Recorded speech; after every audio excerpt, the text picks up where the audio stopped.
Hi and welcome to a new episode of White Coat. I hope you all had a blessed Thanksgiving with your friends and family. And of course, I hope that you all overate and you enjoyed it. In today's episode, we'll discuss the benzodiazepine dependency, especially for those who have done them out of sleep problems or who have done them recreationally. And today we'll be hosting one of the best doctors in that field, Dr. Joseph DeSanto. He's the host of the Recovery Show with Dr. Joe and Angelina and the radio station 101.5 FM in California. As always, if you have any questions for us, please message us on Facebook on our page, White Coat, which will be shown on the screen now. Or if you would like to talk to our guest, call the number that will be shown on the screen. And as usual, thank you so much for all your kind and warm support.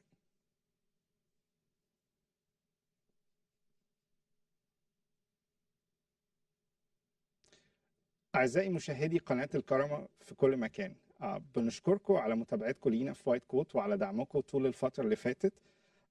النهارده بتمنى لكم ان انتوا تكونوا قضيتوا ثانكس جيفنج كويس وعيد شكر كويس، وطبعا تكونوا كلتوا اكتر من الطبيعي كالعاده وتكونوا استمتعتوا بالاكل.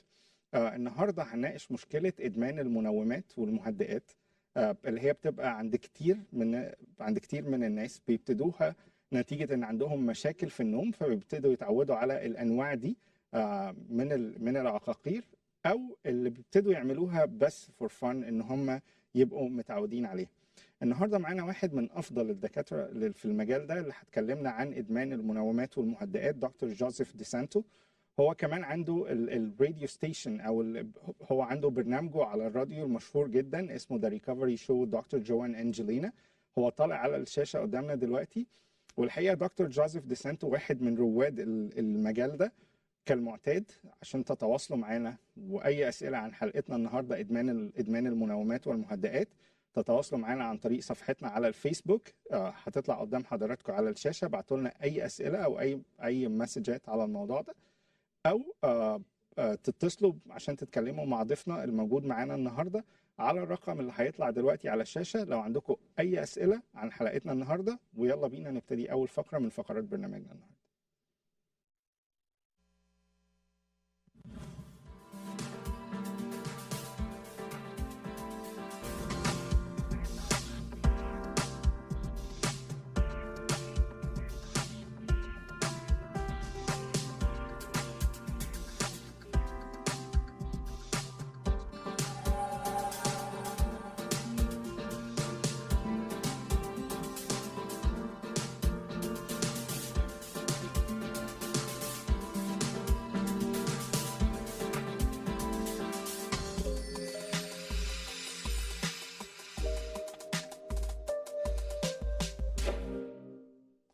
Today in Healthy Hem, we'll discuss the midlife crisis for men.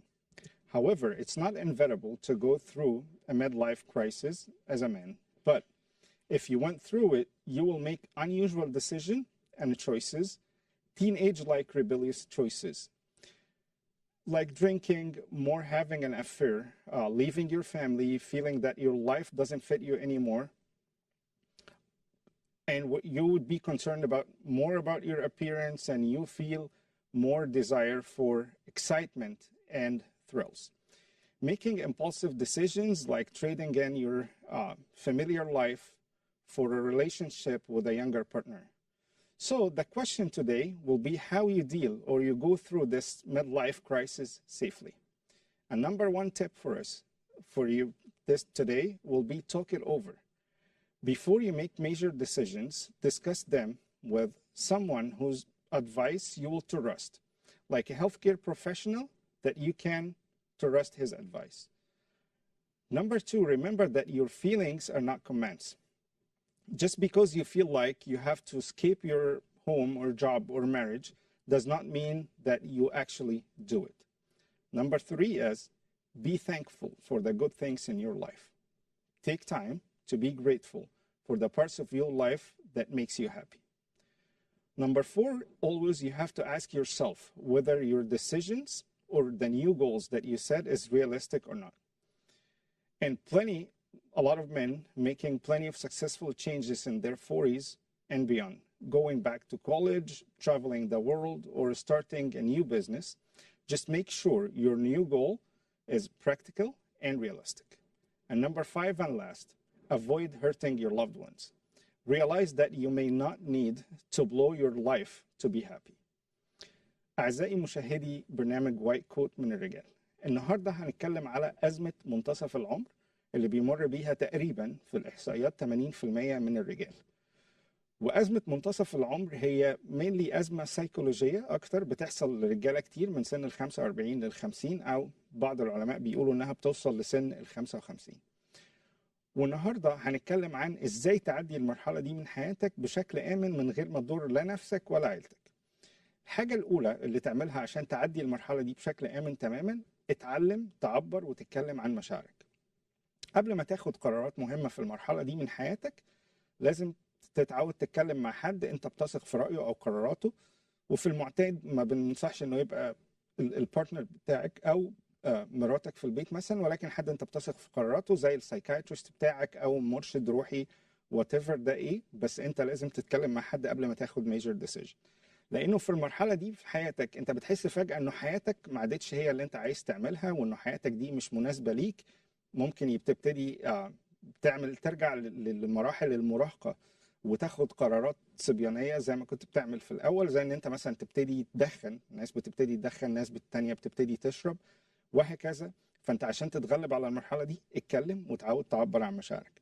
النقطه التانيه المهمه، لازم تتعلم ان مش كل اللي انت حاسس بيه لازم يحصل. مش معنى ان انا خلاص ما عدتش دلوقتي عجباني حياتي او عجباني مراتي او اولادي ان انا لازم امشي واسيب البيت. فده مهم جدا ان انت تتعلم مش كل اللي بتحسه هو بيبقى اوامر لازم تنفذ. النقطة الثالثة اللي بنقولها لكل الناس، اهدى كده واقعد فترة مع نفسك، فكر على كل الحاجات الحلوة اللي ممكن تبقى موجودة في حياتك وتشكر ربنا عليها، وده هيخليك إلى حد ما تقدر تعدي المرحلة دي بشكل أفضل. الحاجة التانية المهمة، في ناس في المرحلة دي بتبقى عايزة خلاص حطم كل حاجة ونبتدي من أول وجديد، هبتدي وظيفة جديدة، هبتدي كارير جديد. تقعد مع نفسك وتفكر شوية وتتأكد إنه الأهداف اللي أنت حاططها دي واقعية وممكن تتطبق. الحاجة الأخيرة والمهمة جدا إنه دايما تبقى حاطط في دماغك إنه كل القرارات الجديدة اللي هتعملها دي ما تأذيش الناس اللي أنت بتحبها وخصوصا عيلتك.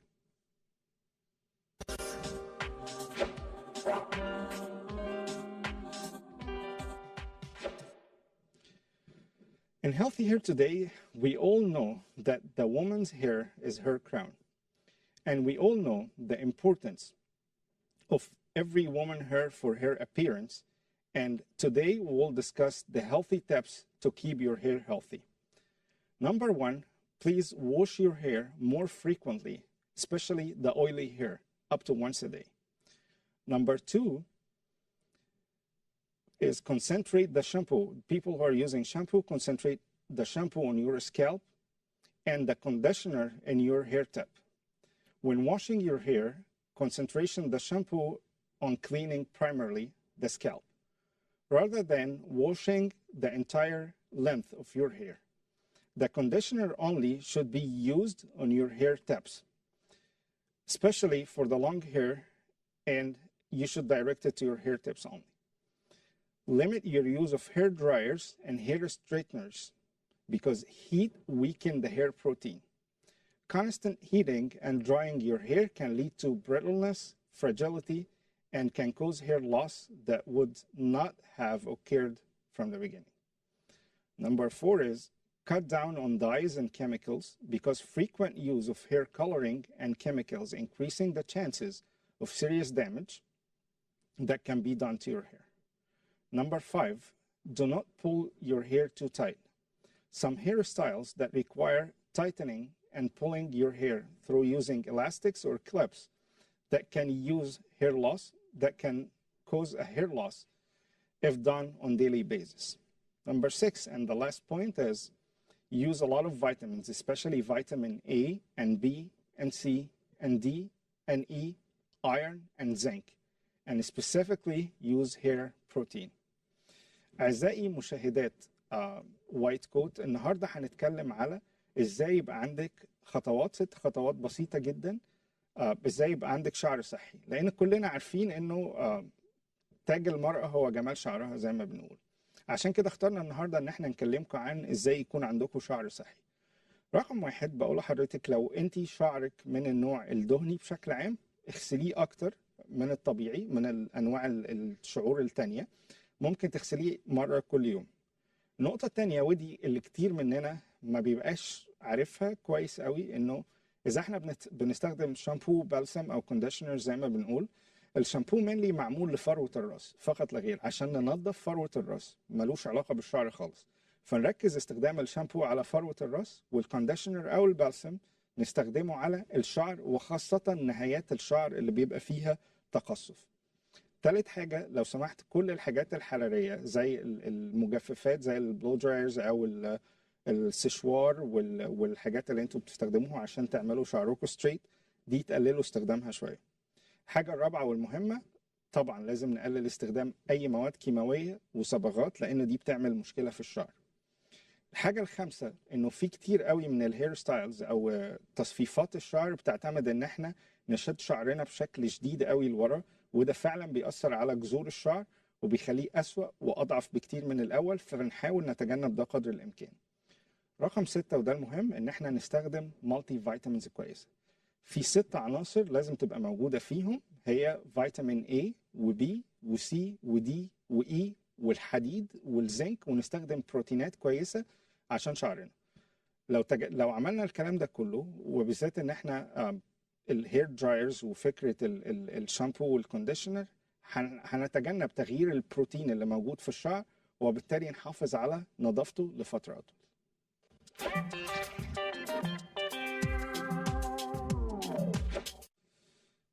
In Healthy Kids today, we'll discuss a very important topic, which is how to deal with your shy kid.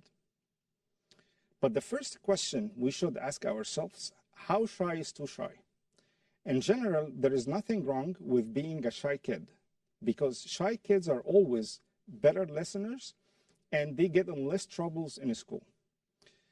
But being shy becomes a problem when it gets in the way of doing stuff and what's normally expected from the kid.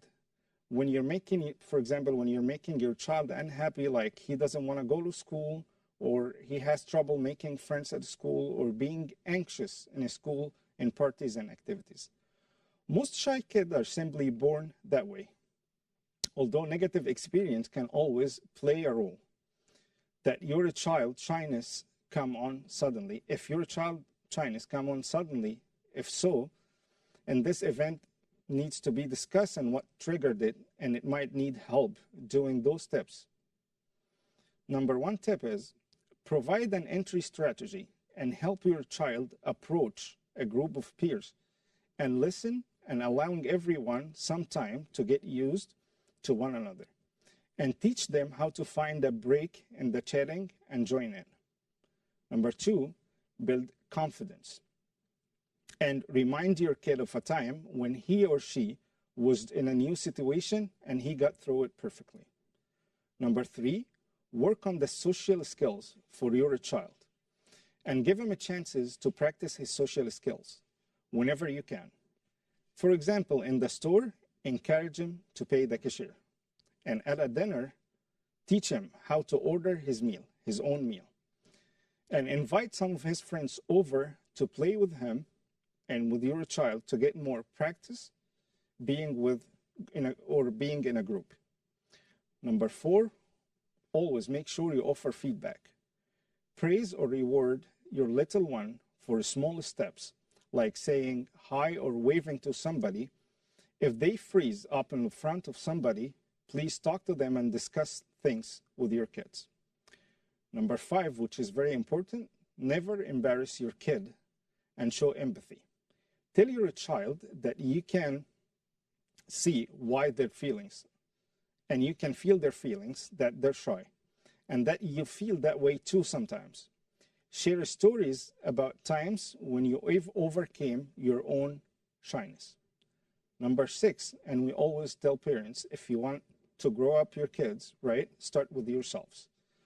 Number 6 is model outgoing behavior when you show your child how to greet people. and convert and be friendly with people, and how you get more comfortable, they will get more comfortable doing the same as you do.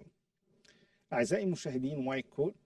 بالنسبة لفقرة الأطفال النهاردة هنتكلم عن موضوع مهم جدا، إزاي تتعامل مع طفلك الخجول. في نقط مهمة جدا. أولا لازم نسأل نفسنا، فكرة الطفل الخجول هو إيه مشكلة؟ هل طبيعي الخجل ده طبيعي ولا زايد زيادة عن الحد؟ أولا لازم نعرف إنه الخجل الطبيعي، أحيانا الأطفال اللي بتبقى خجولة خجل طبيعي جدا ده بيبقى أفضل. ليه؟ لأنهم بيبقوا مستمعين جيدين جدا، وعلى فكرة في المدارس بيقعوا في مشكلات أقل.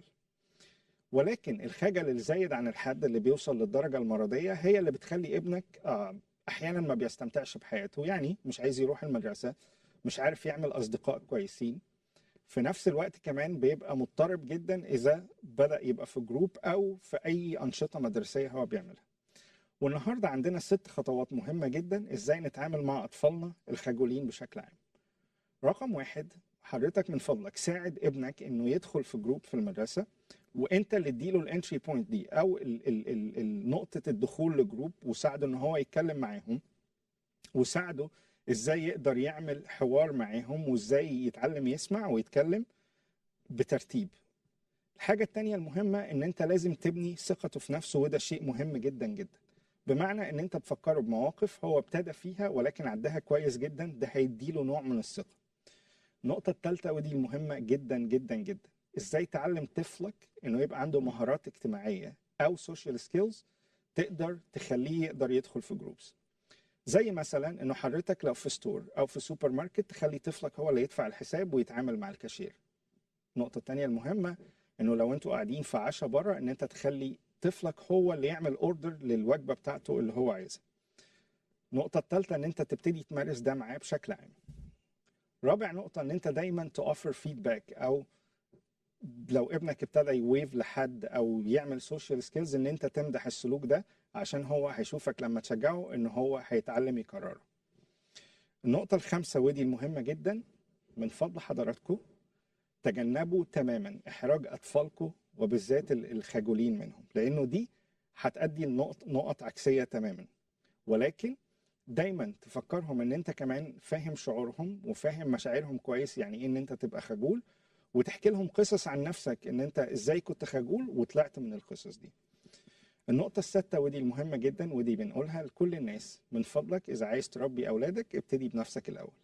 بمعنى إن أنت تمارس العادات الاجتماعية دي قدامهم، لما تبقى في مجموعة أو في جروب تبتدي تسلم عليهم، تبتدي توري ابنك إزاي يدخل في مجموعة أو في جروب، إزاي يحيي الناس، إزاي يتعامل معاهم، يسمع لهم، وإزاي يتكلم معاهم، لأن دي نقطة مهمة جدا. إذا عايز تبتدي بتربية أطفالك ابتدي بنفسك. هنبتدي النهاردة فقرات برنامجنا. من فضل حضراتكم لو عندكم أي أسئلة عن موضوع إدمان المنومات والمهدئات اتصلوا بالأرقام اللي هتبقى موجودة على الشاشة، هنستقبل أسئلتكم في أي وقت، أو ابعتوا لنا على الصفحة بتاعتنا على الفيسبوك وايت كود. هنستنى كل أسئلتكم، ويلا بينا نبتدي الفقرة الرئيسية برنامجنا النهاردة.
optimization nutraceutical product line. Our first product is the Brain Shake, which contains plant-based nutrients to help with energy, focus, vitality, and joy. Our second product is turmeric, which is an Indian spice with anti-inflammatory and brain optimization properties. Our third product is the Brain Honey, which is a very sweet preparation that contains wonderful nutraceutical ingredients, cinnamon, ginger, and turmeric, in addition to the beauty of honey. To buy one of our Brain Tune Healthy products, please visit us on the Amazon link as seen on the screen, or visit our website at www.drsunder.com. لشراء إحدى هذه المنتجات زوروا موقعنا الإلكتروني drsunder.com، أو يمكنكم شراء هذه المنتجات من على موقع amazon.com.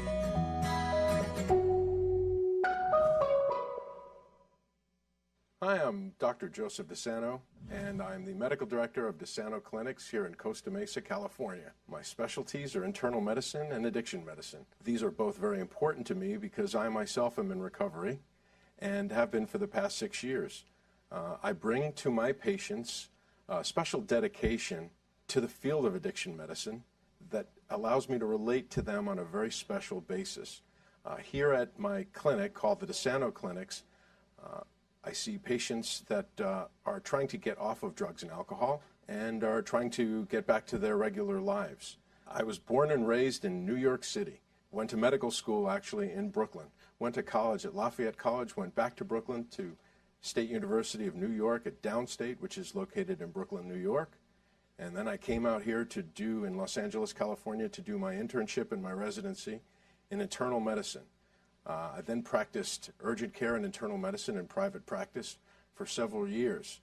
I am currently the medical director at several treatment facilities in the Orange County area, and I see several patients a day from treatment centers and help them with their detoxification plans and their chronic medical problems as they progress through sobriety. It's very important for me to see my patients get sober and to help them, and providing cutting-edge techniques and testing to help them along the way. I'm also the co-host of The Recovery Show with Dr. Joe and Angelina on KOCI 101.5 FM, and we have a live radio show dedicated to recovery. It seems like an addiction doctor's work is never finished, and we're never able to get away from the office, but what I do like is spending time with my family. I enjoy scuba diving, I enjoy skiing, I enjoy hiking, and around the coast of California and Laguna Beach and Newport Beach, the coastal area is beautiful, so we enjoy doing that. I also enjoy participating in yoga. Eastern philosophy guides how I treat people. I treat people with care, understanding, patience, and love. I was born a Catholic, but I practice Buddhism currently. I'd like to practice yoga as often as I can. What I find very interesting is that I've chosen a specialty that is very close to my heart. As I said before, I'm in recovery myself. I experienced an injury several years ago and became dependent and then addicted on prescription medication. It is through the grace of God that I have my life right now, and I'm able to give back as much as I am right now. Since I've gotten sober 6 years ago, I've dedicated my life to this specialty, and I don't even look at coming to work as a job anymore. I enjoy what I do. It's become part of my life, and I can't imagine doing anything else. Stay tuned for me live on Alkarma TV and White Coat.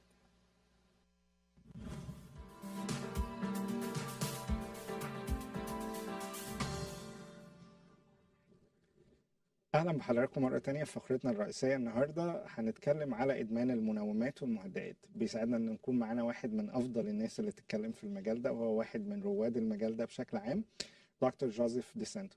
It's a pleasure and honor to have you, Dr. DeSanto, today. And I wish you had a good Thanksgiving, happy Thanksgiving, and you ate, you overate, not ate. So it's a pleasure and honor having you today. It's an honor to be here.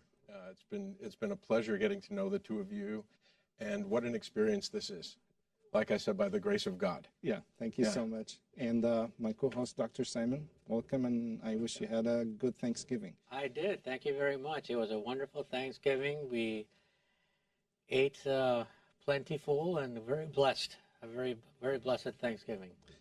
So Dr. DeSanto, in the beginning, my first question about benzodiazepine, can you share with us the history and the initial application of benzodiazepine, like demographics and the short-term use for benzodiazepine?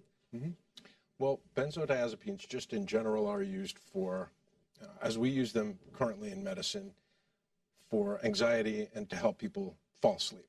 Those are the two main categories.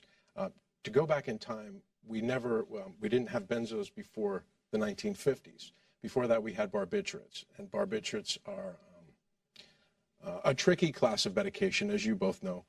And when we prescribe them, people have a tendency to have different levels of them, and they're not as reliable as we'd like them to be. So we found that people were overdosing at an alarming rate in the 30s and 40s. And actually, two famous people that you might know overdosed from barbiturates in the 50s, Marilyn Monroe and Judy Garland. Oh, wow. Yeah. So we had to find a substitute.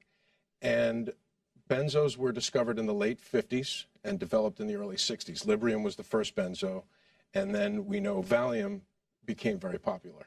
The Rolling Stones wrote a song about it. It became known as Mother's Little Helper. Right. Right. So it helped housewives get through the day. Right. Yeah. Also, the demographics, like roughly how many people are using or benzos nowadays? It's in the slide 2 of this. Yes, slide 2. It says more than 30 million. I think the prescription rate is a little bit higher than that. You know, opiates. We talk about the opioid crisis. What I don't think we're talking about is the benzo crisis. Right. And most overdoses that we hear about that involve opiates usually have a second and a third drug involved. So there's alcohol, and typically we hear about benzos being involved. Right. So last year, over 271 million prescriptions for opiates were prescribed. And I think it's probably double that, probably double the 30 million prescriptions, yeah. Those are pretty serious numbers. Is there like any difference in using between males and females? Well, I spoke about that they were used to treat anxiety and to help people fall asleep. Generalized anxiety disorder and panic disorder is more common in females. So yes, these prescriptions are prescribed more commonly to women, and the addiction rates are a lot higher in women as far as how often people become addicted to them. One more question about the short-term effects of benzodiazepine. Like how it affects people on the short term. In the short term, well, it's very effective in the beginning. Okay. Benzos are extremely effective for the first 1 or 2 weeks. After that, we find that they start losing their effectiveness. We'll talk about that a little later in the show. Right. Slide 3 with this. Obviously, when somebody takes Xanax, and I can even tell you this from personal experience as well, this is a prescription that Xanax is a medication that I had issues with. They work at first, and I'll tell you, they really reduce anxiety. They help you fall asleep. I mean, if you look at society today, and this is all around the world, not just in the United States, there's a feeling of anxiety that's palpable. You can tell that everyone is on edge. So these medications are becoming extremely popular, and physicians may not understand, physicians that don't know addiction medicine may not understand the addictive qualities of this and in how short a time you can become addicted.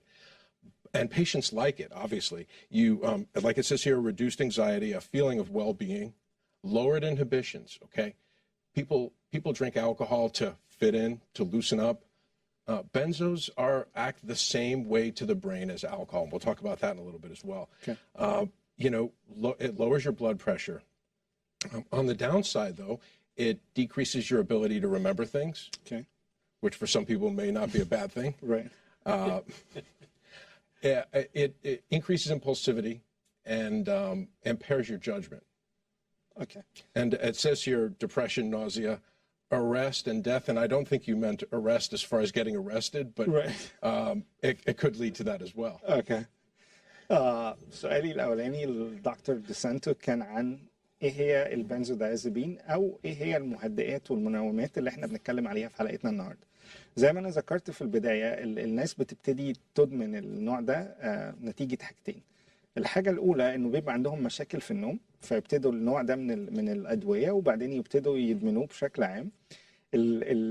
والمشكلة في النوع ده من الأدوية زي ما هنقول بعد كده إنه الناس بتاخده بعدين تنسى إنها خدته فتاخد تاني، ولأنه بيسبب مشاكل في الذاكرة بشكل كبير جدا، فكل مرة تنسى تاخده فتاخد تاني وبيبتدوا يتعودوا عليه من الطريقة دي. النقطة التانية المهمة جدا غير الناس اللي عندهم مشاكل في النوم، الناس اللي بتحب اللي عندها الشخصية النوع ده من الشخصية بشكل عام أو الأدكتيف بيرسوناليتي بشكل عام.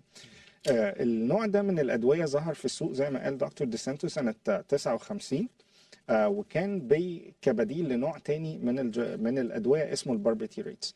زي ما هو قال النهاردة أكتر من 60 مليون يمكن بيستخدموه هنا في السوق الأمريكي، وبيبقى أكتر في الستات أكتر من الرجال عشان الستات بتتعرض لعوامل القلق والتوتر أكتر من الرجالة بشكل عام، فبيبقى عندهم مشكلة في إدمان النوع ده من الأدوية. زي ما هو شرح لنا فكرة التأثيرات على الشورت تيرم أو المدى القصير بشكل عام، إنه أيوة فعلا بيقلل الشعور بالضغط أو بالستريس بشكل عام، بيحسسك إن أنت أحسن، مودك أفضل، بيقلل ضغطك وينزله جدا، وممكن يوصل إنه لما تاخد جرعات كبيرة منه يوقف القلب تماما، بيأثر على الذاكرة، بيأثر على مراكز اتخاذ القرار عندك، فقراراتك بتبقى مش مظبوطة. هنعرف ايه الامثله الادويه دي بعد شويه، وهنشرح لحضراتكم كل نوع منهم بيأثر ازاي على جسمك. Thank you, Dr. Tamer. So, Dr. DeSanto, let's say I have a patient, I've gone to see my primary care physician, and I come back with a 30-day supply of Librium or another benzodiazepine. I take it orally as prescribed, and then how does it work? So what happens after I have now gone ahead and consumed the benzo? Okay, so let's just start from the beginning. So it enters the GI tract, and it's absorbed through the stomach lining and through the intestinal lining. Okay. And then it makes its way to the liver, and it's processed somewhat, and then it makes its way to the rest of the bloodstream into the brain. So it crosses what's known as the blood-brain barrier. Okay. And then it attaches to special receptors in the brain called GABA receptors, gamma-aminobutyric acid. Okay. And what it does is it alters the receptors and allows them to attach to GABA more easily, more readily. Okay. And GABA is known as a calming neurotransmitter. So it's what we spoke about in the last question. It provides a sense of well-being, a sense of calm. It lowers blood pressure, and it just makes you feel good. It makes you, it provides a sense of euphoria, almost a hypnotic effect. And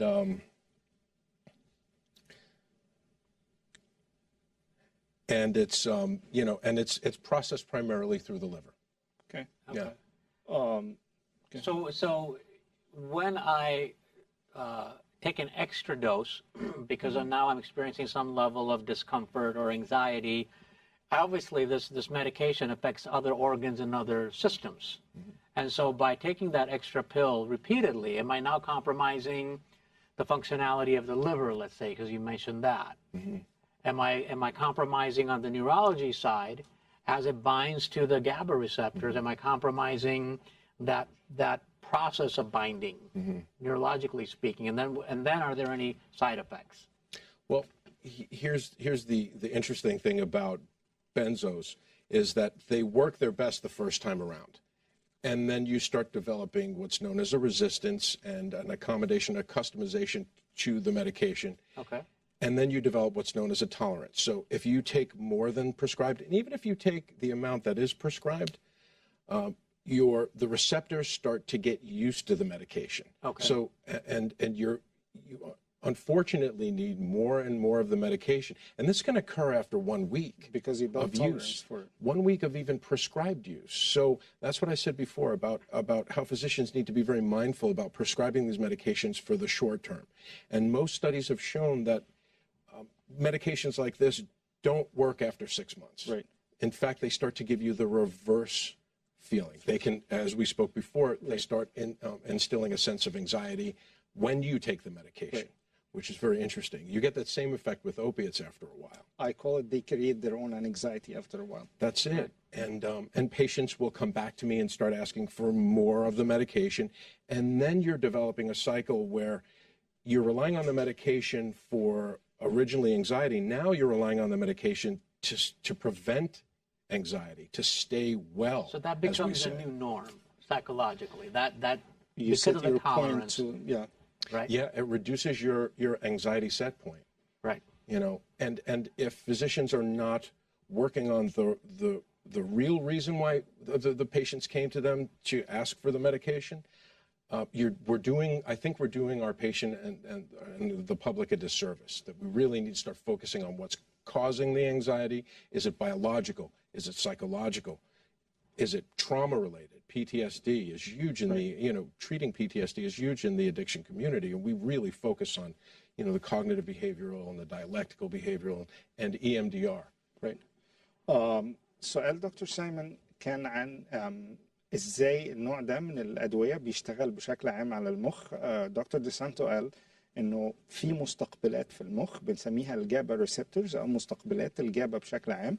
فالنوع ده من الميديكيشن بيبتدي يتحد بالنوع ده من الريسبتورز في المخ، وبالتالي ده اللي بيديك الاحساس بان انت مستريح، مودك افضل. صح الانكزايتي هتبقى اقل، ولكن في اول 6 شهور فقط لا غير.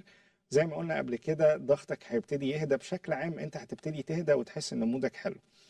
في نقطة تانية مهمة جدا، انه على اللونج ران انت هتبتدي زي ما انا قلت تاخدهم وبتنسى ان انت تاخدهم، فتبتدي تاخد تاني وبتبتدي تبني توليرنس ليك او جسمك عشان يحصل على نفس الشعور. هتبتدي تاخد كميات اكبر من الانواع ده من الادوية عشان تحصل على نفس الشعور. نقطة تانية مهمة جدا، انه زي ما دكتور ديسانتو قال انه بس ممكن نستخدم دول لفترة قصيرة او لمدة قصيرة جدا من الزمن، بعد كده ما بيبتدوش يأثروا. ويمكن انا قلت له انا بسميها ان هم اللي بيخلقوا القلق والتوتر بتاعهم، لانه بعد شوية ما بيشتغلوش، وبتبتدي انت بالعكس تحس بقلق وتوتر مضاعف، تبتدي ما تنامش عليهم وتبتدي تحتاج كمية أكبر إن أنت تاخدهم عشان تنام، ومن هنا بتبتدي مشكلة الإدمان بشكل عام. My next question, can you tell us certain types of benzodiazepine and what they're used for? Like examples for them of that class of medication?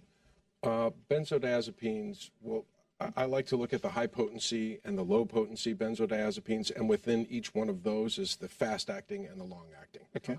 So some things you should know when you go to your doctor and ask for a prescription is that the shorter acting benzodiazepines, and I'm talking about alprazolam, which is known as Xanax. And Klonopin and Ativan, which is lorazepam. And knowing that the shorter acting, more potent anti-anxiety benzos are going to be the ones that have the highest addictive properties. So those are the ones we need to be the most careful with. Also, we use benzos for muscle relaxation. So if somebody comes with an acute muscle spasm, although we have muscle relaxants that are a little less addictive that we kind of rely on now, but we still use benzos for muscle relaxation. In acute emergency cases, right? Acute emergency cases for seizures. Okay. And we also give benzos in the intravenous form prior to procedure, like a colonoscopy or an endoscopy or a light surgical procedure. And that's done to put the patient in a hypnotic state, and it's used to relax the patient, and it's also used to inhibit memory. Okay. So you don't remember the procedure, which is one of the nice side effects of the medication. And the long-acting medications, like? The longer-acting ones that I typically tend to use are the ones that I use to help detox patients off of. Because like I said, the longer-acting ones, lower potency ones like diazepam, also known as Valium, are easier to come off of. Okay. And they last longer in the bloodstream and in the system, and that's attributable to their fat solubility. They stay in the fat longer, and they also have byproducts. They break down into more byproducts that still have benzo effects, so they stay in the bloodstream longer. And they have less tendencies to be addicted to, right?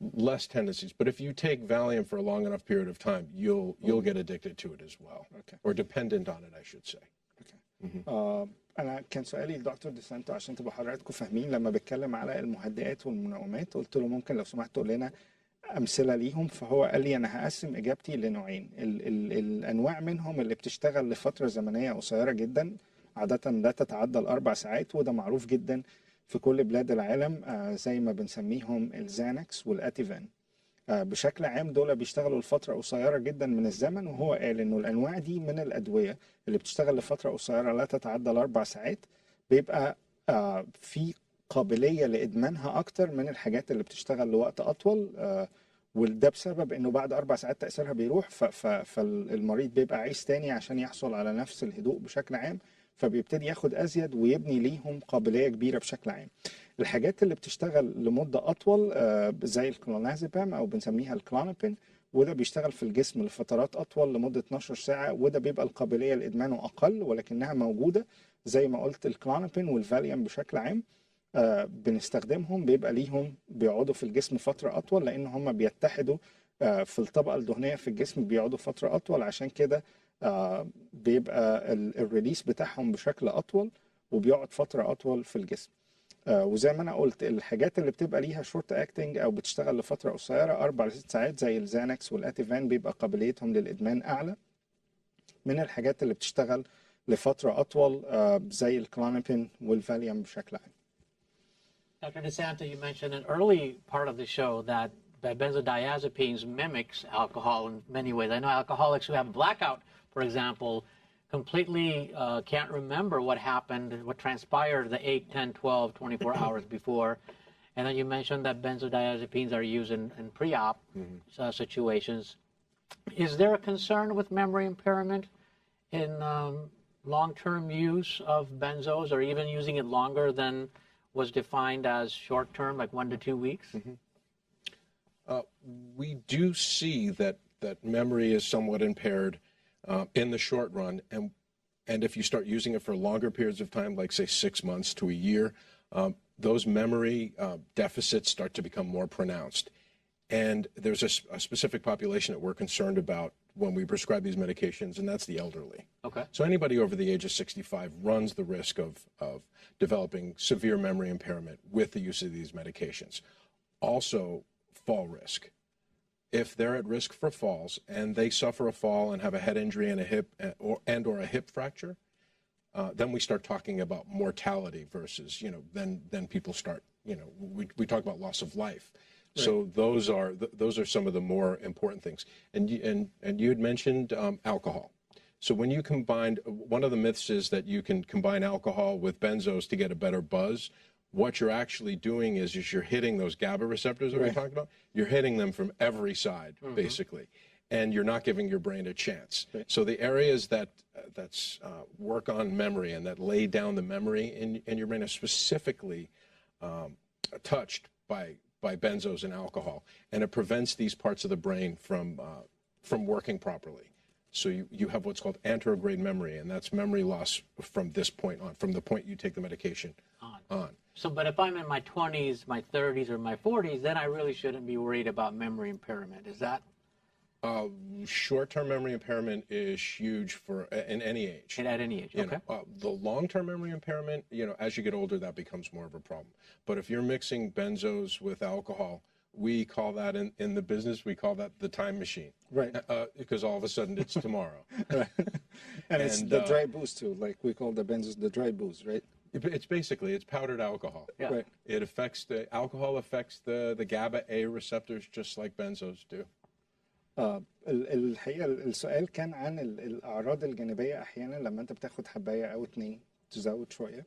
فالسؤال كان عن الأعراض الجانبية لو أنت أخدت دوز أكتر من الطبيعي أو لو أخدت نفس الدوز وأنت جسمك ما بيتحملش الفكرة دي أو الجزء ده من الكلاس أو من الميديكيشن. فكان رقم 1 هو السيديشن الكبير جدا أو يعني المريض أول ما بيبتدي ياخد ده بيبقى مدروخ جدا دايخ جدا مش قادر يسيطر لأنه كمان بيحصل ارتخاء في العضلات بشكل عام في الجسم. فبتحصل دوخه شديده جدا. الحاجه الثانيه هي التلعثم في الكلام، كلامك ما بيبقاش طالع ستريت زي ما احنا بنقول. الحاجه الثالثه زي ما احنا قلنا فكره الادمان او التعود عليهم بشكل عام. الحاجه الرابعه بيقلل معدل التنفس بتاعك جدا، لدرجه انه في ناس لما بتاخد اكتر يعني دوز اكتر من الطبيعي بيقف التنفس عندها تماما. الحاجه الثالثه الاخيره انه بتبتدي الذاكره بتاعتك تتاثر تماما. والحقيقه السؤال بتاع دكتور سايمون، طيب الذاكره بتاعتي دي بتعتمد على سن معين بشكل عام ولا كل السن؟ اي سن ممكن يحصل عنده مشكله في الذاكره. فدكتور ديسانتو قال لا، انه اي سن ممكن يحصل عنده مشكله في الذاكره بشكل عام، وخاصه كبار السن بيبقى عندهم مشاكل اكبر في الذاكره. مش بس كده، بيبقى عندهم مشاكل اكبر في الاتزان. وقال بنشوف كتير جدا في الحياه العمليه انه كتير جدا من كبار السن اللي على النوع ده بالذات من الادويه بيقع وبيحصل مشاكل وكسور. كسور الحوض في الناس كبار السن بتبقى نتيجه ان هم بيبقوا على النوع ده من الادويه. كمان نقطه مهمه، الاتزان بيفقد تماما زي ما انا قلت، بيأثر على قدره اتخاذ القرار. دكتور ديسانتو حذر على ان انت تشرب مثلا الكحول وانت على النوع ده من الدراجز، لانه قال ده بيبقى زي آلة الزمن، بتفاجئ بكره ان انت بقيت بكره، يعني بتفاجئ في اي وقت ان انت بقيت بكره، لانه الوقت بيعدي وانت مش حاسس بيه بشكل عام. نقطة تانية بيتكلم عليها انه ان احنا بنسمي النوع ده من الادوية بنسميها الكحول بس بشكل باودر، فبنسميه الكحول البودر، لانه الكحول والنوع ده من الادويه بيضربوا او بيأثروا على نفس الريسبتورز او المستقبلات اللي موجوده في المخ. هما الاثنين بيشتغلوا عليها بشكل عام. So my next question would be like, if I got dependent on those medications, what are the detoxification symptoms or the withdrawal symptoms from those classes of medication? That's a great question, and that's what I do. People come to me when the medications stop working, and when they notice they're taking their dosages as prescribed, and all of a sudden, in between dosages, they're starting to get these symptoms. I mean, they're starting to get symptoms of, obviously, the anxiety comes back, and it's if you've ever experienced benzo-related withdrawal anxiety, your brain doesn't understand that it's medication induced. It's something you're actually feeling. You start to develop a tremor, headache, dizziness, the sweating, the nausea, the insomnia is probably the thing that keeps people addicted in the long term. It prevents them from getting off the medication on their own, is their inability to sleep. So when you combine the anxiety with the insomnia, it usually requires medical intervention at that point.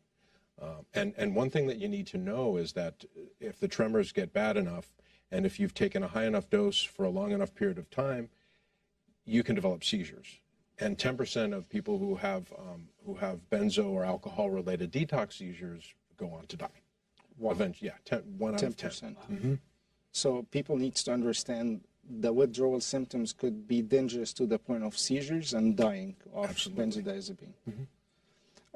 سؤالي كان عن اوكي، انا لو ابتديت اخد كميات اكبر من الدواء ده وابتديت ابقى متعود عليه فعلا، فكل دواء لما بتبقى حضرتك متعود عليه او البيشنت متعود عليه بشكل عام بيبقى ليه اعراض انسحاب في الجسم.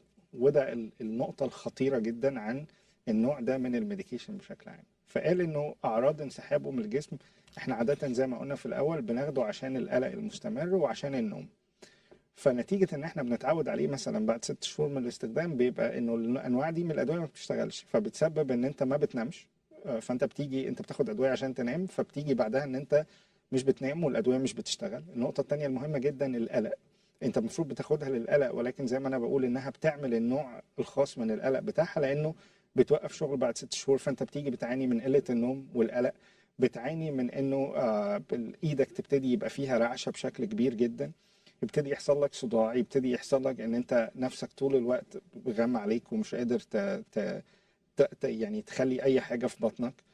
والنقطه المهمه جدا اللي الدكتور ديسانتو قالها انه احيانا بتحصل اعراض الانسحاب دي في شكل تشنجات كبيره جدا، وقال انه 10% بيموتوا، يعني 1 من كل 10 مدمنين بيموت نتيجة التشنجات العصبية الشديدة جدا، واحيانا بتظهر الاول في شكل هلاوس، ان انت تبتدي تهلوس وتقول اي كلام، وبعدين يبتدي يجي لك التشنجات اللي احنا قلنا عليها دي بشكل عام، وبالتالي ما بيتمش السيطرة عليها. 1 من كل 10 بيموتوا. ولكن انه اللي عايز اقوله لحضراتكم انه اعراض الانسحاب ممكن تبقى خطيرة جدا لدرجة التشنجات العصبية والموت احيانا، او عدم القدرة على التنفس، لانه زي ما شرحنا انه معدل التنفس بتاعك في الدقيقة بيقل جدا، فممكن يقل لدرجة ان احنا ما نقدرش نسيطر عليه، ولا قدر الله الناس بتموت نتيجة الحاجات دي. Dr. DeSanto, I actually have 2 questions. We're going to go back to memory impairment. So the first question is, let's say my wife is prescribed benzodiazepine for panic situations, and how do I know that the memory lapse that's happening is as a result of using the medication versus, or let's say my mom is prescribed that, she's in her late 70s, and there's a natural aging process where we tend to forget where we left our keys, we tend to forget whether we even took a dose, right, of the benzodiazepine. Sometimes we'll forget where we left our remote control. Is that more about the medications side effect, or is it just natural aging? Right. Do you follow what I'm asking? Yeah. Especially elderly people, like how we differentiate is it like an aging process or it's a side effects from the medication? Exactly, yeah. Well, it reminds me of a funny story, and I'm not sure if we can include a funny story in this. But, you know, the running joke is, okay, who stole my Xanax? Oh, yeah, exactly. So, we hear it a lot. You know, people...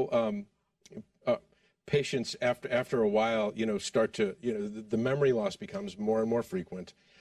When we're talking about the elderly, though, it's real difficult to parse out what's the difference between natural memory loss or the memory loss of aging versus the memory loss of medication-induced memory loss. Usually one augments the other. And what you could tell is, or a good way to differentiate between the two, is see what your mom or your wife looks like in between doses. You know, how is she when she doesn't take the medication for a few hours? Does the memory come back? If there's chronic long-term memory loss, where you start seeing, you know, someone forgetting what, you know, naming of faces, naming of objects, like your mom may look at a cup and not know it's called a cup. You know, she'll go, the drinking thing. You know, that's when I would start to worry. When other aspects of the memory, short-term memory is usually benzo-induced. Long-term memory, not so much, unless you've been taking benzos for years. الحقيقة كان سؤال رائع جدا من دكتور سايمون، بالذات لكبار السن على النوع ده من الميديكيشنز أو النوع ده من الأدوية. هو إزاي أنا أفرق إنه مثلا لو ماما بتاخد النوع ده من الميديكيشن، ازاي افرق اذا هي فعلا عندها مشكله في الذاكره نتيجه السن بشكل عام، او انه المشكله اللي حاصله في الذاكره دي نتيجه انها بتاخد النوع ده من الميديكيشن. الحقيقه دكتور ديسانتو قال انه نلاحظهم في الفتره اللي هي مش بتاخد فيها الميديكيشن. مثلا لو هي بتاخد الميديكيشن ده كل 8 ساعات واحنا عارفين انه الاعراض بتاعته بتنسحب من، او التاثير بتاعه بينسحب من الجسم بعد 4 ساعات، الاحظها بعد ال4 ساعات دول. إذا الذاكرة ابتدت ترجع لها وهي بتتكلم مع الناس بشكل طبيعي وابتدت تفتكر الوشوش بشكل عام، يبقى إذا ده جاي نتيجة إنه ده جاي نتيجة الميديكيشن اللي كانت عاملة التأثير ده على الذاكرة بتاعتها. ولكن إذا في الحالة الطبيعية نفس الحالة على الميديكيشن، يبقى ده نتيجة سن طبيعي. ودي كانت نقطة مهمة جدا جدا جدا، إن إحنا إزاي نفرق إنه ده جاي نتيجة أعراض جانبية من الدواء أو انه ده بيحصل نتيجه السن الطبيعي. لسه متواصلين مع حضراتكم ومستنيين اسئله حضراتكم. لو في اي اسئله هنرد عليها دلوقتي على الفيسبوك، او ان انتوا حضراتكم تتصلوا برقم التليفون اللي هيبقى موجود على الشاشه. دلوقتي هنطلع فاصل ونرجع نكمل مع حضراتكم موضوع حلقتنا الرئيسيه اللي هي ادمان المهدئات والمنومات.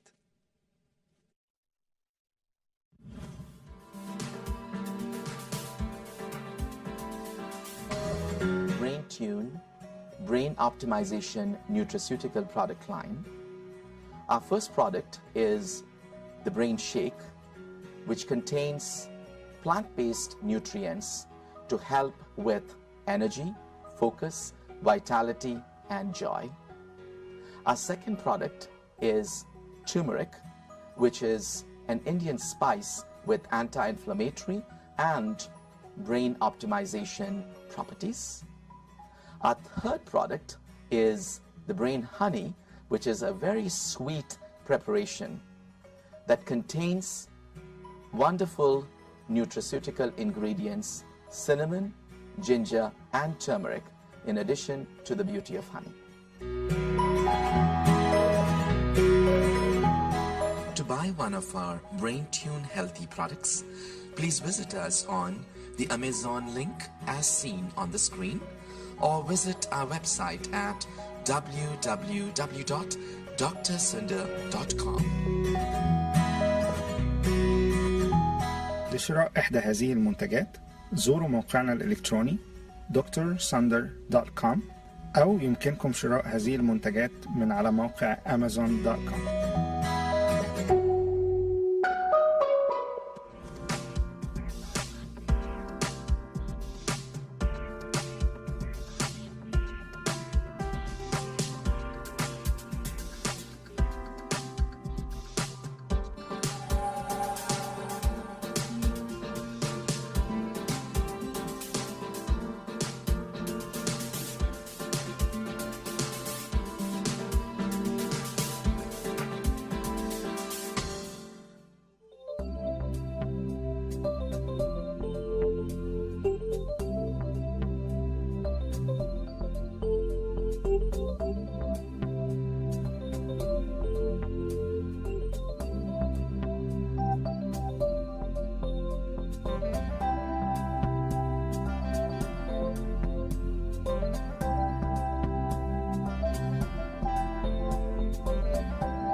اهلا بكم اعزائي المشاهدين مره تانية عن حلقتنا النهارده عن ادمان المنومات والمهدئات. سؤالي الجاي لدكتور ديسانتو، كنا بنتكلم على اعراض الانسحاب من الجسم قد ايه ممكن تكون خطيره لدرجه انها تسبب كتير من التشنجات اللي ما نقدرش نسيطر عليها. دكتور ديسانتو قال 1 من كل 10 بيموتوا نتيجه اعراض الانسحاب الشديده جدا الخاصه بالنوع ده من العقاقير. Dr. DeSanto, is there, we got a question, is there, like, what are the different factors that's controlling the withdrawal symptoms? Does it vary from a patient to another? That's a great question. It typically depends on, whoever asked this question, great question. It typically depends on how long you've been on them, what type of benzodiazepine you've been taking, and the dosage. Okay, obviously, the longer you've been taking it, the higher the dosage, and the more shorter acting the benzo, the harder your withdrawal is going to be, and the more medical intervention you're going to need. typically those are the main factors. Male and female, I've seen light detoxes in men and women, and I've seen severe heavy detoxes that have required around-the-clock intravenous benzo treatment to prevent seizures. So it mostly has to do with the dosage and for how long you've been taking it.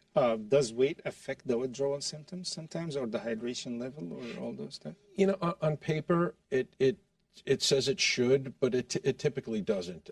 Hydration is absolutely important. They say that, and I know one study quoted this, that better hydration can reduce detox symptoms by 25%. Don't quote me on the amount, but I mean, so it is really important to stay hydrated during your step down or your detox period. So السؤال اللي جانا على الفيسبوك كان بيقول ايه هي العوامل اللي بتأثر على اعراض الانسحاب لو عندنا مثلا 100 بيشنت مدمنين على النوع ده من العقاقير. جالنا سؤال بيقول ايه العوامل اللي بتأثر على ده. الحقيقة دكتور ديسانتو قال انه رقم واحد والعامل الرئيسي في ده كله هو انت بقالك قد ايه على النوع ده من الدراج. وطبعا لو بقالك فترة اطول على النوع ده من الادوية او من المنومات والمهدئات بتبقى اعراض الانسحاب عندك اسوأ بكتير جدا من لو انت بقالك عليهم فترة قصيرة. النقطة الثانية اللي هو اتكلم عليها انه نسبة المية اللي في جسمك او الهايدريشن ليفل اللي انت عليه، وقال انه مع جفاف الجسم بيكوز يعني اكتر البيشنتس الموجودين على النوع ده من العقاقير بيبقى عندهم جفاف شديد جدا، وطبعا بيهملوا صحتهم بشكل عام. فوجود لو انت في ميه في جسمك بنسبه كويسه بتقلل اعراض الانسحاب بنسبه 25% عن لو ان انت عندك جفاف، فده بيأثر بشكل كتير. قال انه الوزن يعني مش عامل مؤثر قوي، ولكن اكتر عاملين مؤثرين هم رقم واحد انت بقالك قد ايه على الدراج ده، الحاجه الثانيه نسبه الميه اللي في جسمك قد ايه. Dr. DeSanto, we touched on this topic very briefly, and then the Facebook question actually prompted me to ask you this. Let's say I have an individual that has been diagnosed with hypertension, is a diabetic, and prescribed benzo. So how do benzos work with other class of drugs? So what are the drug interactions? That's a great question, and do you have that slide up? There are certain classes of drugs that, well, like I said in the beginning of the show, is that the liver detoxifies most medication from the body. It will be up now on the screen. And it's particularly... Slide 22. Slide 22, got it.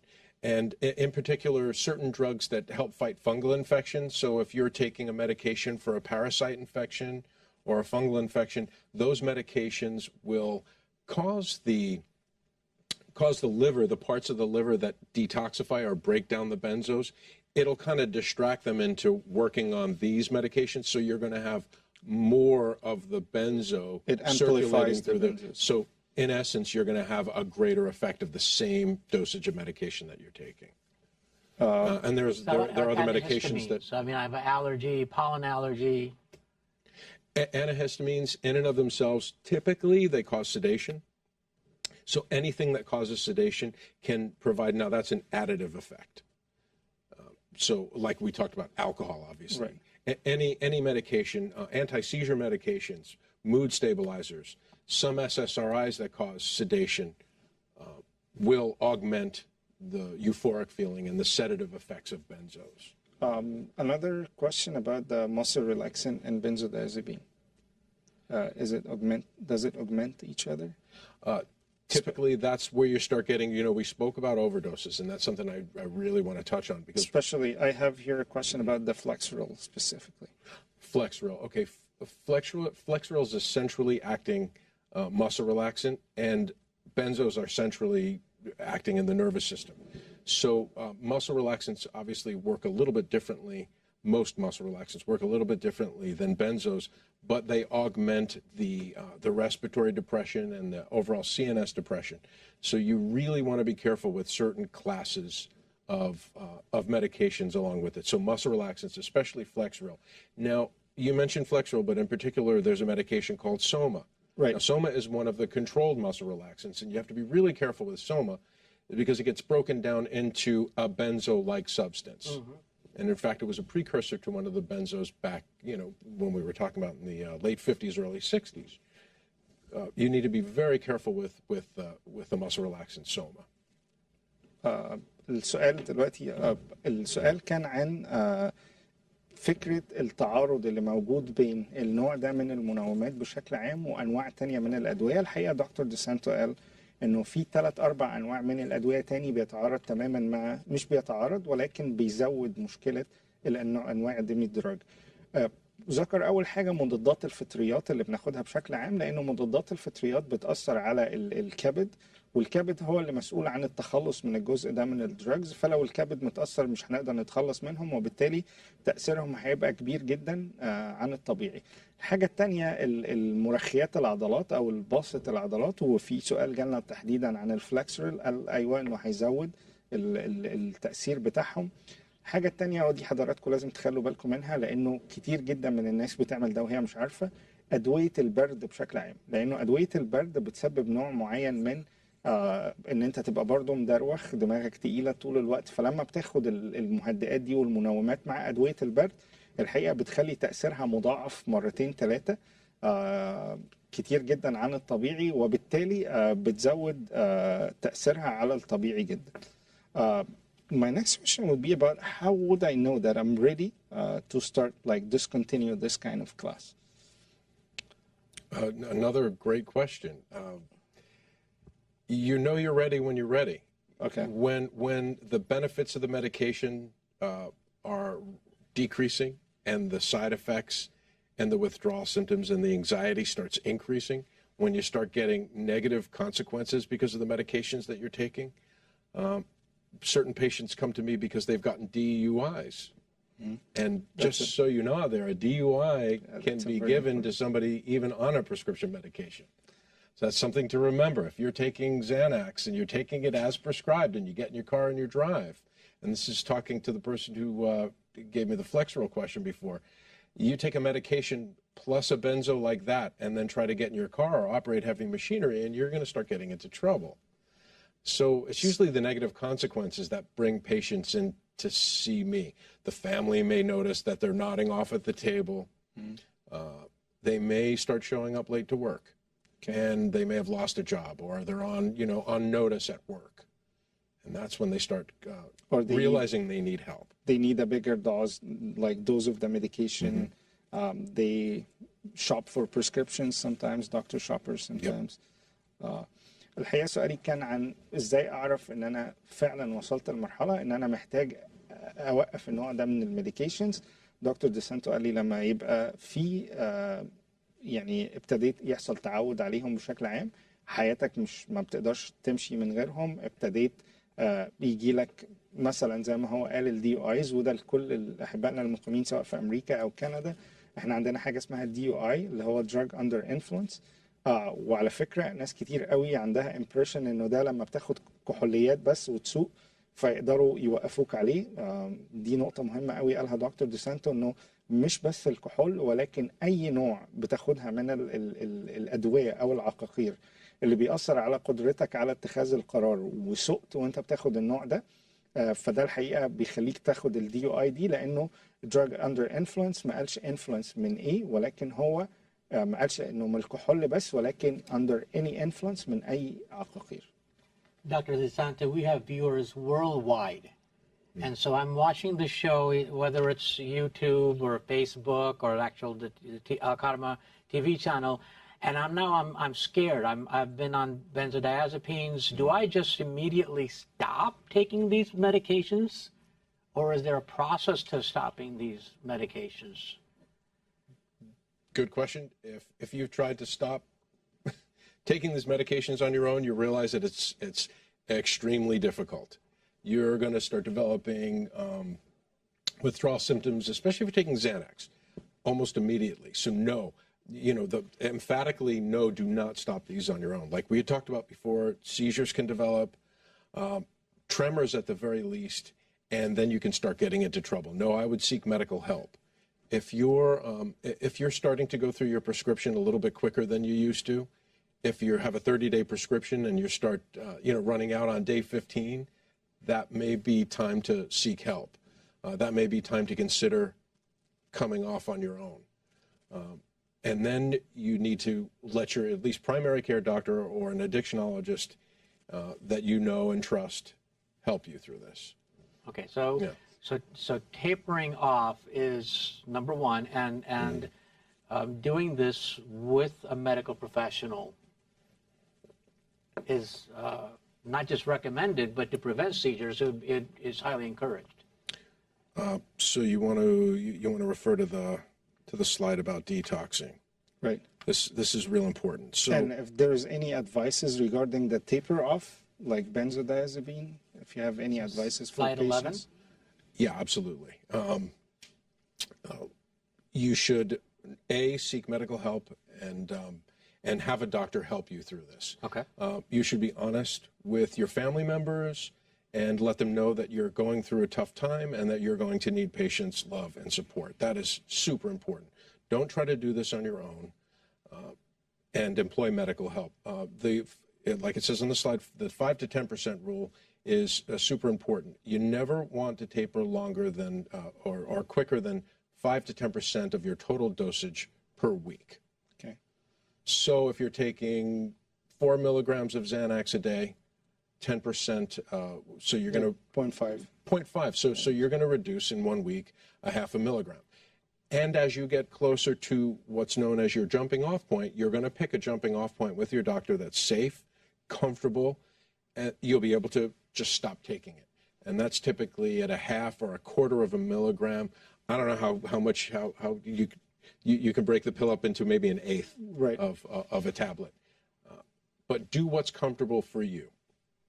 Something else that's very important is if you're noticing some discomfort, typically the human nature is to want to take more of the medication that made you feel good. So as you're tapering, stay with the commitment, be patient, and do not go back up on your dosage. Stay at the dosage that you're at and let your doctor know so you can stay at that dosage for a longer period of time. And then when you feel comfortable, then you could start stepping down with the 5 to 10% rule again. So this is a very slow process. This is not something that, I started taking it one day and then in 4 days I can just stop taking it. No, for instance, I'll give you an example. A patient of mine who was taking, and now this may sound crazy, but people do get up to dosages like this, 30 milligrams of Xanax a day. Right. And the typical dose is 1 milligram 3 times a day, a half a milligram as needed. But I have patients 20, 30 milligrams a day. Right. It'll take me 30 to 60 days to get them to a point where they can even consider a jumping off dose. Mm-hmm. So yes, patience. And sometimes it takes even longer. If you're working through trauma, if you're working through, whatever brought you to the doctor for that pill in the first place, if you're working through this trauma, you may need to stay on it for a longer period of time. It's known as medication-assisted therapy. And one of the things they do is they substitute the benzodiazepine for other substances like alcohol or whatever. So how would you advise them like in that field? A lot of people don't know that benzos are powdered alcohol. So when they stop drinking, they get this feeling of elation that they've stopped drinking, but then they're taking 20 milligrams of Valium or 12 milligrams of Xanax a day. It's kind of the same thing. So you have to let people know that you're dealing with the same psychoactive substance. Right. Yeah. الحقيقة في سؤال دلوقتي جالنا على الفيسبوك قبل ما ترجم السؤال اللي فات يعني أخت بتقول إنه هي على الأدوية المنومات دي بقى لها 10 سنين وبتجيبها من غير بريسكريبشن لأنه إحنا عارفين إنه في الشرق الأوسط ممكن تجيب الأنواع ده من الأدوية من غير روجيتا. فمن فضلك لو تتواصلي معانا تاني دلوقتي وتبعتي لي الجرعة اللي انت عليها قد إيه كل يوم عشان نقدر نديكي النصيحة المظبوطة.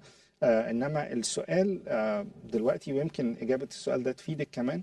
دكتور سامن كان بيسأل دكتور ديسانتو عن هل أنا أقدر أوقف من تلقاء نفسي الأنواع دي من الميديكيشن. فالحقيقة إجابة السؤال كانت إنه لأ، ما توقفهاش لوحدك، لانه زي ما احنا قلنا انه انت بدات تبني نوع من التعود او الادمان عليها على اللونج ران، وبالذات الاخت اللي بتاخدها بقى لها 10 سنين محتاجه جدا جدا انه هي تبعت لنا الدوز عشان نقدر نديها ميديكيشن. الحاجه الثانيه انه قال ان انت لازم تبقى امين جدا مع نفسك، امين جدا مع اسرتك، تصارح اللي حواليك بالموضوع. ده رقم 1.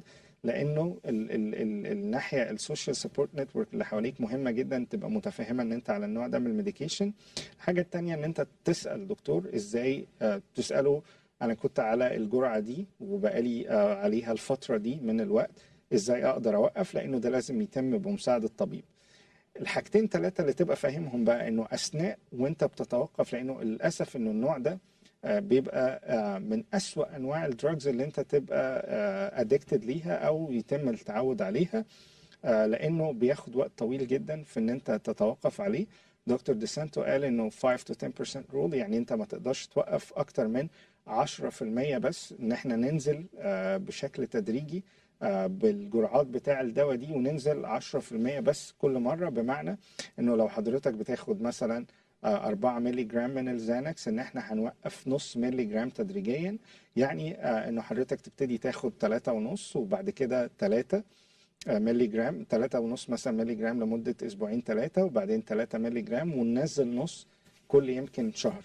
النقطة الثانية اللي قالها ودي نقطة مهمة جدا، انه الصبر مهم جدا في الموضوع ده، لانه الموضوع ده بياخد وقت طويل. يمكن دكتور سايمون سأل على انه قد ايه الوقت اللي نقدر ننزل فيه الانواع ده، قال له الموضوع بياخد صبر طويل جدا. اهم نقطة ان احنا الجرعة اللي ننزلها ما نطلعهاش تاني ايا كانت الاسباب. بمعنى انه زي ما انا قلت، لو حضرتك على 4% بس 4 مللي جرام من الدواء ده، انه لو نزلت حضرتك 3.5 ايا كان ما ترجعش ل4 تاني. لو مش مرتاح ممكن نفضل على 3.5 دي لفترة أطول لحد ما جسمك يتعود عليها، وبعدين نرجع ننزل 3. ولكن بشكل عام الخطوة اللي هننزلها مش هنطلعها تاني زي ما هو قال. You know, I have a follow-up question, Dr. DeSanto. As I'm hearing you, the withdrawal period can be protracted at using that 5 to 10% rule, and now I'm worried that I'm going to be uncomfortable or in a state of discomfort for so long. Are there other medications that you might use to help with that discomfort? Absolutely. This is what I base my practice on, finding non-addictive alternatives. So we're going to use medications like, you know, when people and it's symptom based and symptom specific. So we use medications like propranolol or atenolol. These are alpha and beta blockers. They help modulate the sympathetic and parasympathetic nervous systems, which when you're coming off of a benzo are just out of control. And they help assist the brain in keeping things calm, kind of like the sprinkler system of a fire. You know, we use medications like I said, propranolol, clonidine. We use muscle relaxants like your caller had said before. Muscle relaxants will take the place of the muscle relaxant activity that the benzo was giving you. So you're not going to have any jerks, you're not going to have any spasms, which people experience when they're coming off these medications. They can experience these tonic, clonic, what's known as, you know, these shocks where just limbs start moving on their own. They get these what's called brain shoots, you know, brain shocks. We're going to be using non-addictive sleep medications. Okay. So antidepressants and antipsychotics, believe it or not, at low doses will help induce sleep. And they're non-addictive. Like Seroquel, for example, on a lower dose? We use Seroquel, we use Remeron, we use Trazodone, which is an antidepressant. We use other medications. We use Buspar, a medication called Buspirone. And I'm not sure how, in the Middle East, how available it is. In about 50% of the patients, it works amazingly. The other 50% not so much. But we need to educate patients. It takes like 2 weeks till they notice something or it's working. And make sure you work with a psychiatrist who is going to help you with cognitive behavioral therapy, psychotherapy, EMDR, which is a way to reorganize trauma in the brain, and it's a specific type of therapy. EMDR, very important. And just make sure that you get your team together. And SSRIs are real important. So there are a subclass of SSRIs that are known for their calming effects, like medications like Paroxetine or Paxil. Effexor is also another calming SSRI. You might want to start introducing that as the patient starts becoming, you know, starts decreasing in dose, when it's safe. One more question before I start translating. How the benzodiazepine is handled in a pregnancy status, especially with pregnant women? pregnant women, it's usually not advised to give benzodiazepines unless there's a life-threatening illness, unless they're taking it for seizures and nothing else works. Benzos are typically category C and D, and breastfeeding is also contraindicated because it will cause sedation. Benzos are excreted in breast milk and will cause the baby to, have sedation. And the baby, if exposed to benzos for a long enough period of time, can go through their own withdrawal symptoms, which in an infant can be severely life-threatening. But as far as pregnancy, it can cause birth defects. If you take benzos in the first 3 months of your pregnancy, it can cause birth defects like cleft palate. And in the last trimester, the last 3 months of your pregnancy, it can cause a decreased body weight of your baby. When your baby is born, the baby may have what's called failure to thrive or grow, gain weight properly, progress through milestones properly. So you want to be really careful. And if there's an alternative, yes, do it. If not, if you really need to be on it, then there are, certain doctors that are skilled in doing this. الحقيقة السؤالين اللي فاتوا كانوا مهمين جدا، واحنا وصلنا انه اول حاجة ان انت تبقى حضرتك عارف ان انت لازم تبقى صبور جدا اثناء العلاج من النوع ده من الادمان، لانه بياخد وقت طويل جدا. زي ما قلنا من 5 ل 10% القاعدة ان انت ما تقللش اكتر من 10% من الدوز بتاعك، ولازم تنزل بيه، ما ينفعش توقفه مرة واحدة لانه هيسبب تشنجات. الحاجة التانية انه لازم تسأل وتطلب مساعدة طبيب في النوع ده من الميديكيشن. النقطة التانية اللي قالها دكتور ديسانتو في طرق العلاج، لأنه دلوقتي خلاص واحد مدمن على النوع ده من الميديكيشن. الحاجة التانية بنسألها إيه هي طرق العلاج جنب الناحية دي، فقال رقم 1 إن إحنا بنستخدم عقاقير ما بيتمش الإدمان، غير مدمنة بشكل عام، زي مثلا إنه بنستخدم باسط للعضلات أو مرخيات للعضلات بشكل عام، لانه ده بيساعد. الدكتور ديسانتو قال انه في احيانا الناس بتحس اللي هي الجيركس دي، انه دراعك غصب عنك تلاقيه مثلا بيتحرك لوحده او الحاجات دي، فده مهم جدا، فبنستخدم مرخيات العضلات دي بشكل عام. الحاجه الثانيه المهمه جدا ان احنا بنستخدم حاجات تساعدك للنوم، ودي مهم جدا ان انت تسال سايكايترست فيها او دكتور نفسي، عشان ده مهم جدا انه بيديك انواع معينه من الادويه تساعدك على النوم، ولكن ملهاش مشكلة أو ملهاش قابلية في الإدمان بشكل عام.